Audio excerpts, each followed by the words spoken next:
Hi, I'm Pam. I'm a member of the Teen Arts Council. We are here with Oscar. Oscar is an artist who centers their art made by young people.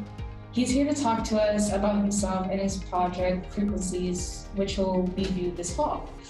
We are also here with our two interviewers, Simon and JF, who I'll hand it off to introduce themselves. Hello, I'm Jaya. I'm a member of the Teen Arts Council.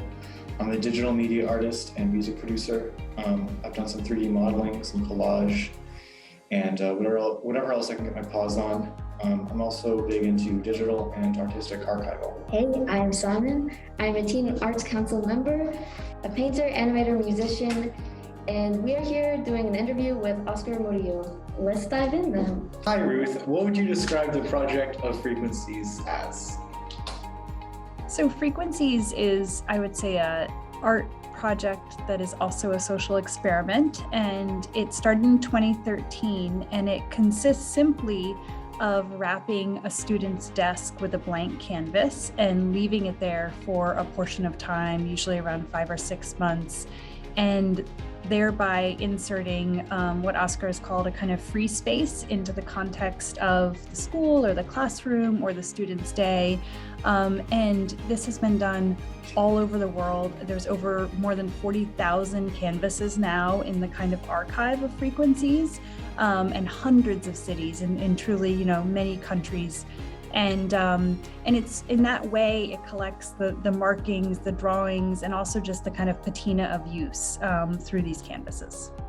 How do different parts of your identity impact the art you make? We started this whole process from the perspective of identity, disclosing ourselves, who we are, how do we identify. For me, fundamentally, I very often just say to people, in the context of identity or introduction, it isn't looking at my face enough. In short, it really just means that I am a human being just like everybody else. So why should I disclose or construct ideas of self-segregation in one way or the other? Frequencies, then as a project, to begin to unpack it and deconstruct it as to why did it come to exist. It fundamentally starts from a place of displacement, where indeed identity, regardless of how much one desires to, take a claim or stake and to say, this is who I am. How does Frequencies help you understand the things that younger generations go through that you didn't necessarily? I think if we sum up, or if we articulate that Frequencies has been happening in a very under the radar way for a decade, when the project started in 2013, let's assume that it was at the time from Berlin. We read it, it's like reading a manuscript from that time, or like going back to a newspaper from 10 years ago, or it's going back to your Facebook feed from that kind of timeline and saying, I'm going to read or I'm going to look at what happened 10 years ago. And it is just in that context of that space. It doesn't necessarily mean that I missed out on anything, or is a record of time from 10 years ago, from 7 years ago, from 5 years ago. And I think very often that record is connected to the wider concerns, such as nationalistic issues. Things like, a kid in Tokyo or a kid drawing an icon of Facebook or YouTube. And I think those things, begin to kind of build a picture of maybe that time, or which sports icons or sports personalities. You can say, well, perhaps actually in the context of Frequencies, which is Frequencies as the desire to identify difference and to say, not that they're better or worse, it's just different, So your process in the Frequencies project involves giving away most, if not all, artistic control. What significance does that act have to you?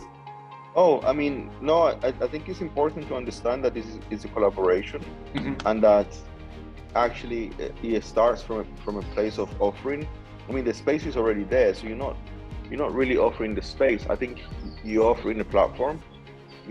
Obviously it's almost like, even if the students do not decide to intervene, that that platform, that space, the fact that it's already in such an intimate context, it means that even if you just put your hands on that desk, it naturally becomes a space of performance.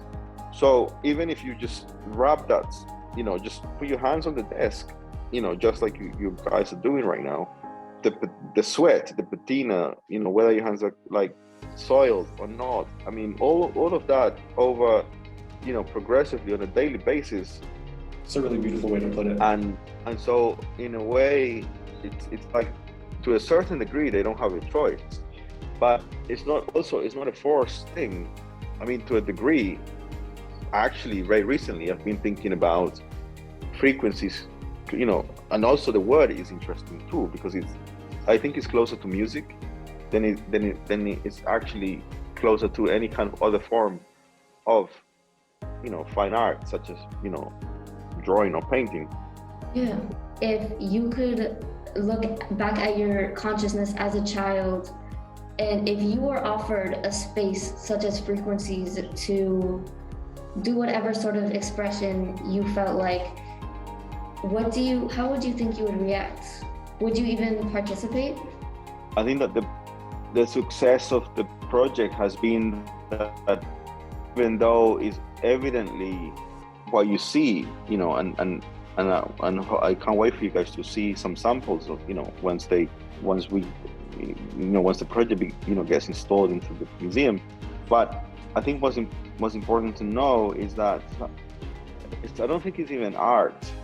I think it's more of an experiment that it utilizes, art almost as a kind of tool, or uses the idea of art, or in fact, it's actually communication, I think, in the most simplistic and kind of stripped away form. All right, so first question, it's like one word: dogs or cats?